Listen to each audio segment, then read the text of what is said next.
Hi, I'm Bob with Wolfe Ridge.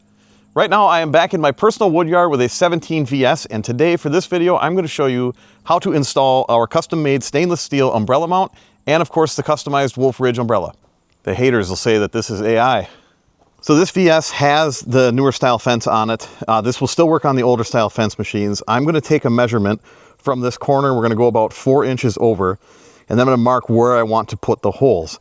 Now, one thing we did do on the vertical splitters that are in production right now, like going through weld, they will already have the 4 holes here in case you want to add this umbrella mount bracket later. The good thing is, if you've got a VS or you're getting a new one and it does not have the holes on it, it's a pretty easy process. So let's get started here. I'll go over quick the hardware pack and the list of tools needed. So everything is either a 7/16 bolt head or a 9/16 bolt head. So I have a 7/16 socket, 9/16 socket, 7/16 wrench, 9/16 wrench. 3/8 is the size of the holes that we'll need to drill in the back of that fence. So I'm going just a touch bigger than 3/8. This is a 25/64 drill bit. Then we have these 2 retaining bolts. That's for the umbrella itself. I've got a tape measure, a permanent marker to mark the holes, and then of course a drill. And we could use hand tools, but I like using the 1/4 inch electric ratchet right here. So this part is pretty important because we want to have the mount bracket far enough over this way that the umbrella would not interfere with a VS-C. A VS-C conveyor could be in the stowed position and you could still have the umbrella open if you do this the way that I'm saying. Now, 4 inch I think is what we have measured. I am going to put mine at about 5 inches. So you can see here, and I'm not doing this super scientific, but from the corner, got 5 inches here. So I'm going to back here, just mount a spot where 5 inches is from that corner. And this might be a little tricky for me to do all of this by myself, but I'm not too concerned. What I'm going to do here is I've got that mark that I just made, and we're going to want to be up high enough that I don't drill into the tabletop itself. This would be awesome to have a second person, but I am basically just doing my best to hold this thing level, and then I'm going to mark the top 2. I'm going to mark the top 2 and see what those look like here. And I'll zoom in on that for you too.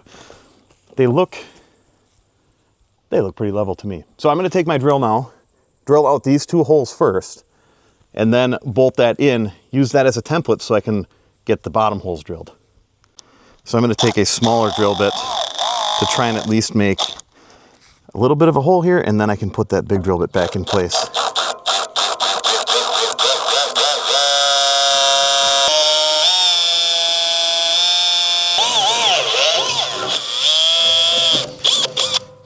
Okay, so instead of just doing a small dent, I just figured I'd go through all the way right away. Put my other drill bit back on.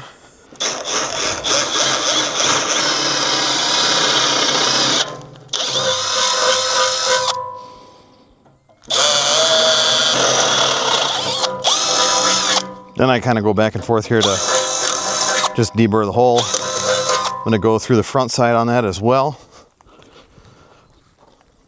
Make sure that we're cleaned up here. So rather than marking all 4 holes to begin with, I wanted to do it this way to basically get, I'll be able to use the bottom holes on the bracket itself as the template. So now I'm going to try to put this on one-handed. See if I can. So I have these kind of, I'm going to put my hand here. I'm going to put this there and there. Okay. Kind of just holding this position. Kind of just holding this position here. I got to leave that in the video. It's real world, guys. And I am going to start that bolt, that nut. Do the same thing on this side now. And the nice part is the way that those holes are and the slotted stuff here. We have some adjustment. You can see we can angle it. We can go left and right. So I'm going to grab a wrench for this side and the ratchet for the back side and get that snugged up now. So I'm not going to tighten this all the way, but I'm going to get it snug first. Okay, that's kind of snug. Then I'm going to do the same thing there. Give her a little more. Now, I want to look at the face of the machine here. Let's see. Now, you could, if the machine, and my machine is not sitting level right now, but you could, if your machine was sitting level, you'd be able to put a level on this bracket here. I'm not going to be doing that, obviously, but you can see that I can grab this and I can move it if I want to. So I'm going to eyeball it so that it looks like it's square and level, and I'm going to tighten it up. Okay, so the bottom part of the mount is bolted in and pretty square. Now I am going to come around on the back side here, and I'm going to leave this mounted and drill these 2 holes next. Now, you could, if you desired, you could mark this out with the marker, take this all back off, and then drill those holes. But I'm confident in just doing it this way, so I'm going to work on that now. Again, after that's drilled, I'm going to kind of wall it out a little bit. All right. Now I'm ready to put the other mounting bolts on. So I'm going to put those, feed those through the front here, and then put the washers and nuts on the back side.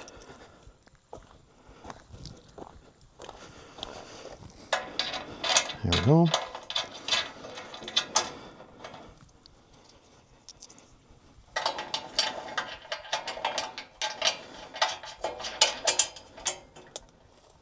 Grab my ratchet again.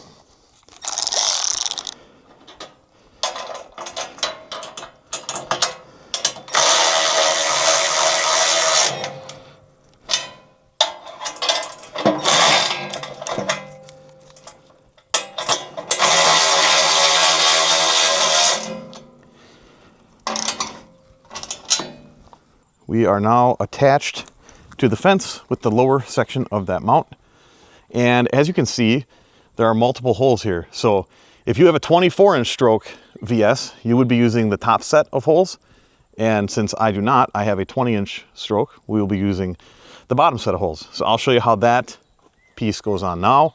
Here's what the bolts look like on the fence side. And if I grab this, that is pretty stout, moving the whole machine. The newer machines will have carriage bolt holes in the fence. So you'll have carriage bolts instead of these normal ones. I don't think this is going to be an issue in my experience with splitting with the VS. The logs usually come down. I kind of guide them to the wedge. Back here, you'd be pulling the wood away from there rather than sliding it. So I really don't think this is going to cause issue, but I will report back on that. So here is another challenge. I am going to have to get this thing started without an extra set of hands. And I think I can do that, but it might look a little silly on the camera here. So we've got our top section. That's this guy right here. And I'm gonna do my best to show how it gets oriented here and get it started. So what I'm gonna do is I'm gonna start the bottom one first, because then you kind of can't mess up where the other ones end up going.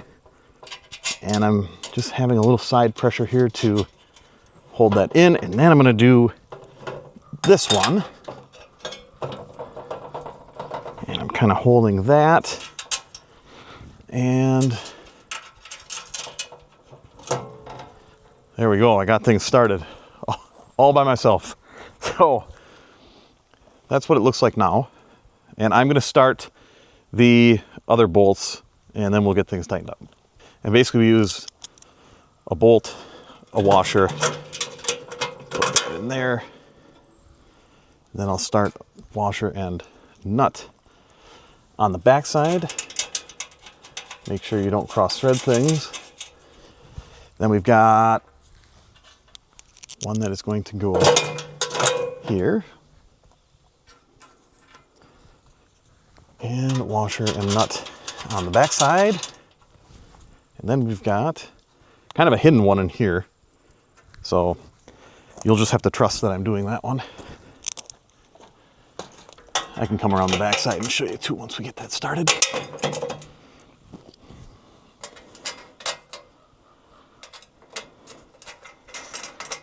So now I have all of the 7/16 hardware started. I'm gonna go around with the ratchet and the wrench, but first I want to show you the back side of this thing. There are slots in this mount bracket, as you can see. That gives us a lot of adjustability in this. So we can slide this left and right. Once we kind of snug things up, we'll put the umbrella in and then we'll look. And if the umbrella looks like it's leaning one way or another, we can simply just loosen these and move back a little bit and tighten them back up. What I'm going to do is eyeball things. What we have is a straight bend line in this lower section of the mount. So I'm going to try to, I'm going to tighten this one first and almost all the way tight, but it'll still give me some adjustment room there. So I'm going to end up kind of pushing on this while I tighten it. Okay, and that still allows me to move things. And again, I'm gonna snug up this top one here just enough so that I can still move it if I want to. And yeah, it looks like I want to slide this whole thing to the right a little bit, which I might still have to, yeah, I'm gonna have to loosen those just a touch to make that happen. Probably loosen this one. And now, maybe I do have to loosen this top one. Yep, I did. So now I'm gonna kind of pull that over, see what that looks like before I tighten things down again. I would not suggest using an impact on these ones because they are only 7/16 heads. But so I just use this 1/4 inch cordless ratchet. That works really nice. Now I got all those tightened up, and you can see I can grab on this. A little bit of play, but not too bad. And we're out of the way of the cylinder.